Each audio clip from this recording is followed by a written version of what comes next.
दोस्तों, आज की कहानी है पापा।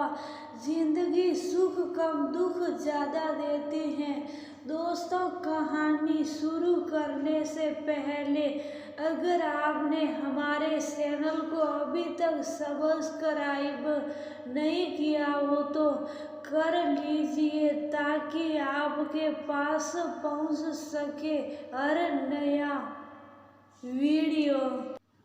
52 वर्षीय मनोहर बाबू हाथ में लिए अपने परिवार की तस्वीर को एकटक निहारे जा रहे थे और उनकी आंखों से अविरल आंसू धारा बहे जा रही थी। अपने बच्चों के नाम बुदबुदा रहे थे। तभी घर का पुराना नौकर रामू काका आकर बोले, बड़े बाबू खाना खा लीजिए। 7 दिन हो गए हैं, आपने अन्न का एक दाना तक मुंह में नहीं डाला है।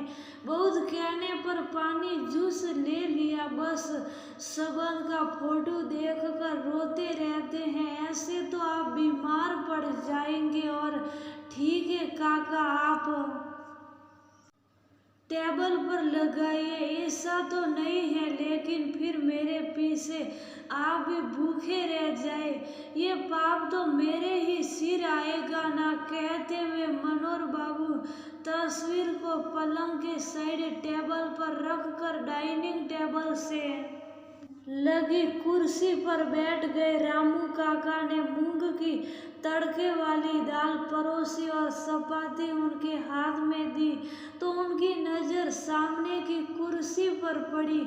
लगा जैसे पराग बैठा हो और कह रहा हो कि पापा दाल तो मेरी फेवरेट है। साथ वाली कुर्सी पर मयंक भी। रोटी उनके हाथ से छूट गई, वे फूट फूट कर रोने लगे। रामू काका ने उनके कंधे पर हाथ रखकर दिलासा दिया तो वह बोले, काका जिंदगी सुख कम दुख ज्यादा देती है। मेरे फूल से कोमल बच्चे अभी खिल ही तो रहे थे। मनोहर बाबू की सीमेंट फैक्ट्री थी, पिता द्वारा शुरू की गई। इस फैक्ट्री को उन्हें 15 साल की उम्र में ही संभालना पड़ा, जिसकी वजह से उनकी पढ़ने की इच्छा अधूरी ही रह गई थी। उनकी पत्नी नंदिता सुशील और सुंदर गृहिणी थी। बड़े बेटे के जन्म पर तो उनकी खुशी का ठिकाना ही न था। उन्होंने न जाने कितने ही सपने बुन डाले थे। उनका बेटा पराग जब 3 वर्ष का हुआ तब उन्होंने शहर के सबसे अच्छे स्कूल में उसका दाखिला करवाया।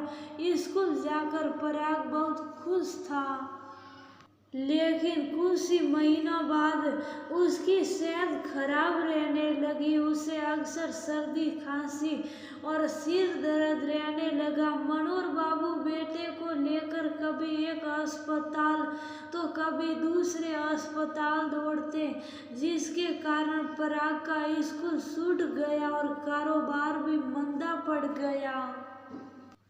नंदिता फिर से गर्भवती हुई। 9 महीने बाद उसने फिर से एक बेटे को जन्म दिया, जिसका नाम उसने मयंक रखा। कुदरत का करिश्मा देखिए कि पराग के स्वास्थ्य में भी सुधार होने लगा। पति पत्नी ने भगवान को धन्यवाद दिया कि उनके कुल के दीपक को बुझने नहीं दिया। पराग फिर से स्कूल जाने लगा। 3 साल बाद मयंक भी अपने भाई की उंगली पकड़कर स्कूल जाने लगा। मनोहर बाबू के कारोबार में भी फिर से मुनाफा होने लगा। बच्चों के शोर से उनका घर सहकने लगा था। पराग 12वीं पास करके दिल्ली चला गया और मयंक ने 10वीं के बाद 11वीं कक्षा में एडमिशन ले लिया था। मनोहर बाबू अक्सर पत्नी से कहते हैं, बच्चे छोटे ही अच्छे थे उनके बिना तो घर। लेकिन छुट्टियों में जब पराग आता तो फिर से कभी खाने के लिए तो कभी टीवी के रिमोट के लिए भाइयों के बीच मीठी लड़ाई होती, जिसे देखकर उनके होठों पर मुस्कान आ जाती थी। एक दिन मनोहर बाबू फैक्ट्री जाने ही वाले थे कि अचानक उन्हें चक्कर आ गया। मयंक ने देखा तो बोला, पापा आप रेस्ट कीजिए, आज मैं फैक्ट्री चला जाता हूँ। उन्होंने तुरंत कहा, नहीं नहीं, तुम दोनों भाइयों को अभी बहुत पढ़ना है, मैं ठीक हूँ। नंदिता तो प्रतिदिन अपने परिवार की सलामती के लिए ईश्वर से प्रार्थना करती रहती थी, लेकिन होनी अनहोनी पर तो किसी का वंश नहीं चलता। अचानक देश में कोरोना नाम की महामारी ने अपने पैर पसार लिए। आनन फानन में पराग घर आ गया। तब तक कोरोना वायरस ने उसे अपनी चपेट में ले लिया था। उसे हॉस्पिटल में एडमिट कराने के 2 दिन बाद ही मयंक और नंदिता भी संक्रमित हो गए। मनोहर बाबू अस्पताल एक बेड से दूसरे बेड तक दौड़ते रहे। मरीजों की भरमार और ऑक्सीजन दवाइयों की कमी, कितने की ही सांसें थम गई थी। उन्हीं में से 2 मनोहर बाबू के अपने थे। नंदिता और मयंक की मृत्यु पर तो वे आंसू भी बहा न पाए। पराग को कहते कि दोनों का इलाज चल रहा है। पराग स्वस्थ होकर घर आया, तस्वीर पर माला देखी, सदमा से न सका और फिर से बिस्तर पकड़ लिया।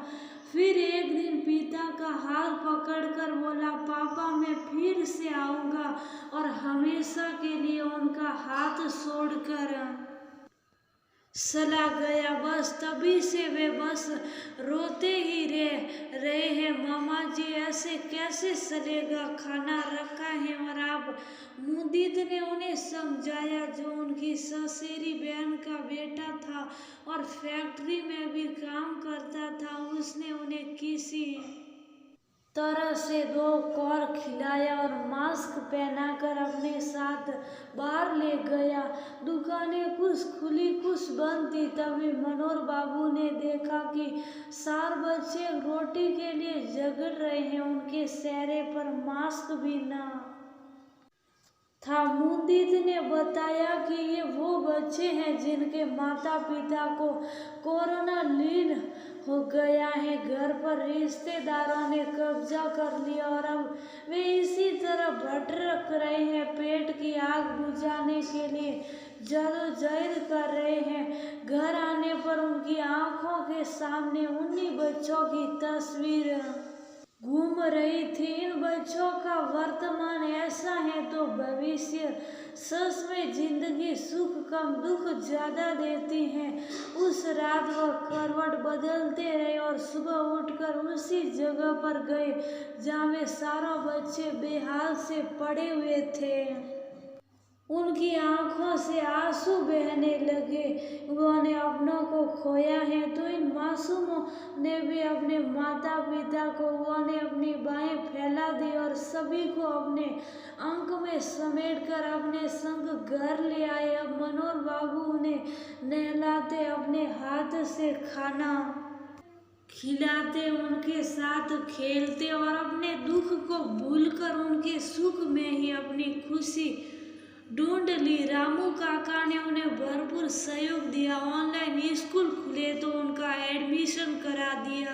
अब उन्हें समझ आया कि जिंदगी दुख देती है तो सुख देने में भी कमी नहीं करती। एक दिन जब मुदीत मनोहर बाबू से मिलने आया तो अपने मामा को पहचान ही नहीं पाया।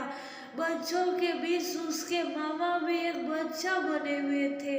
उसने रामू काका से कहा, दोनों अलग अलग अधूरे थे, मिलकर पूरे हो गए।